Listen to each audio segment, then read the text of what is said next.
Sacramento's war on Skittles. California progressives are using phony scientific theories to target processed food ingredients. Progressives aren't satisfied with banning internal combustion engines, gas stoves, and plastic straws. They want to take away your Skittles, jelly beans, and red velvet cupcakes too. California's Assembly this month passed legislation to ban 5 chemicals: BVO, potassium bromate, propylparaben, red dye number 3, and titanium dioxide, that are commonly found in sweets and processed foods. A similar bill is moving through New York's legislature. Their proponents suggest these food additives may cause cancer. That doesn't tell you much, considering today's progressives say the same for just about everything. California law requires furniture, alcoholic beverages, cell phones, and suitcases, among other things, to bear labels warning they may contain cancer-causing chemicals. There's scant evidence to support these claims, but that's beside the point, which is to enrich trial lawyers. In case you haven't noticed, the modern left increasingly marshals science to advance its political goals.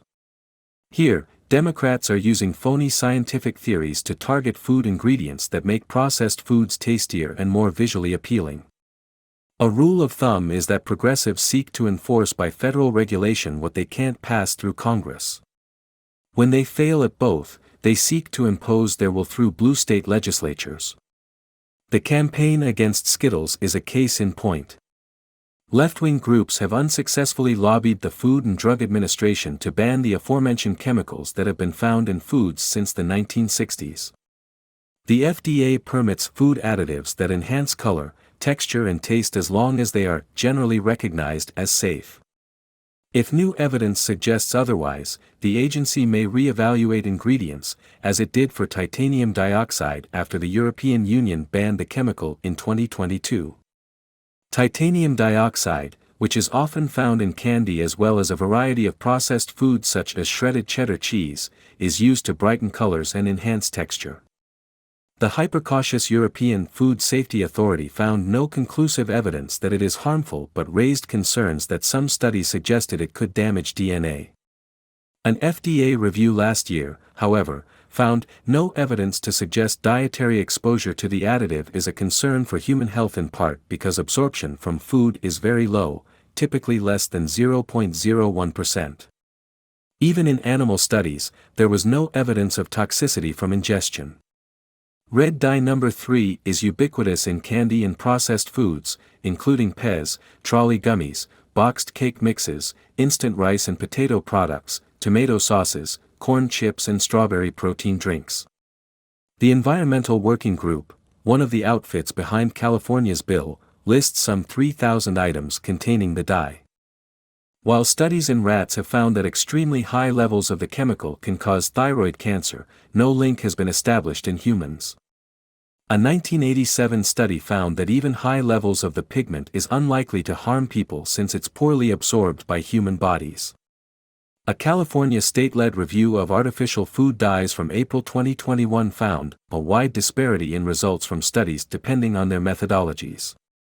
Parents were more likely than teachers to observe associations between attention deficit hyperactivity disorder symptoms and food dyes. Maybe the behavioral effects were caused by sugar rather than dyes. The review also notes that the percentage of U.S. children and adolescents diagnosed with ADHD has increased from an estimated 6.1% to 10.2% in the past 20 years.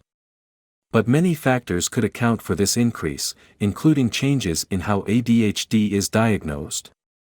Evidence of health harms from the other chemicals is theoretical or based on animal studies. Nothing in this column should be read as an endorsement of junk food. But the way in which progressives insist on imposing their will on the country isn't healthy for America's body politic. Let's be clear, California Democrats don't really want to ban Skittles, which might cause them to lose a generation of future voters. Instead, they want to force manufacturers to reformulate their products nationwide to make them less appealing to consumers. Legislators are betting manufacturers will yield because California's market is too big to ignore. This rule by ultimatum is how California has foisted its farm animal standards on the rest of the country. The Supreme Court earlier this month upheld these regulations and essentially gave California free rein to regulate businesses in the other 49 states so long as they have a nexus to California. The state's war on Skittles is merely the beginning.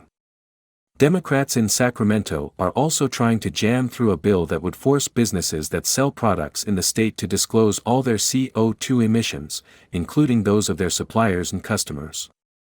Welcome to the Hotel California. Businesses can check out, but the state's rules still apply after they've left.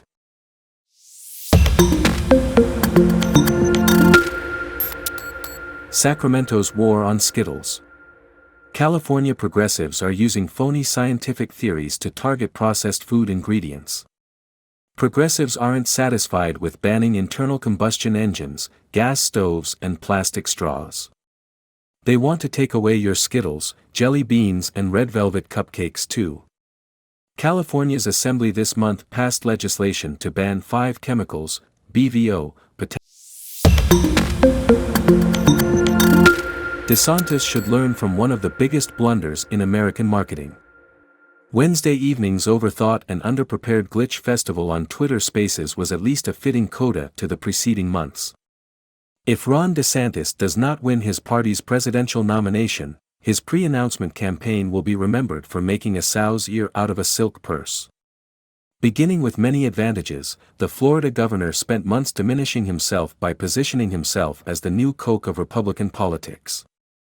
This has been, to say no more, a puzzling strategy. For those unfamiliar with the most remarkable pratfall in the history of American marketing, DeSantis was 6 years old when it occurred in April 1985. Some Coca-Cola executives who had too much time on their hands decided to fix the world's most popular soft drink. The company changed the beverage's famously secret formula. Customers, unamused, wondered why, vociferously. After just 79 days, the original was restored to its throne, rebranded as Coca-Cola Classic. New Coke lingered until euthanized in 2002. Speaking not for attribution, a Republican who might join the nomination scramble has compared DeSantis to New Coke, with Donald Trump as the original. In 1985, people who liked Coke as it was had no interest in a substitute, and people who did not like the original did not crave a tweaked imitation. DeSantis has been marketing himself as Trump with the jagged edges filed off. But Trumpkins love their hero because of his jaggedness. And people repelled by Trump are uninterested in a smoother version of him. Besides, DeSantis is sometimes only slightly smoother. DeSantis does not merely boast, as he is entitled to, that he has triumphed over Florida's Democratic Party.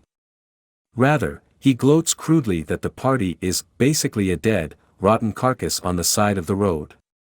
Now, many Americans apparently want a swaggering president who talks like that. But those Americans are, it is safe to say, not nearly a majority. They probably purr with contentment about the name of DeSantis Super PAC, Never Back Down, which burnishes his jawed, spoiling for a fight persona. But, again,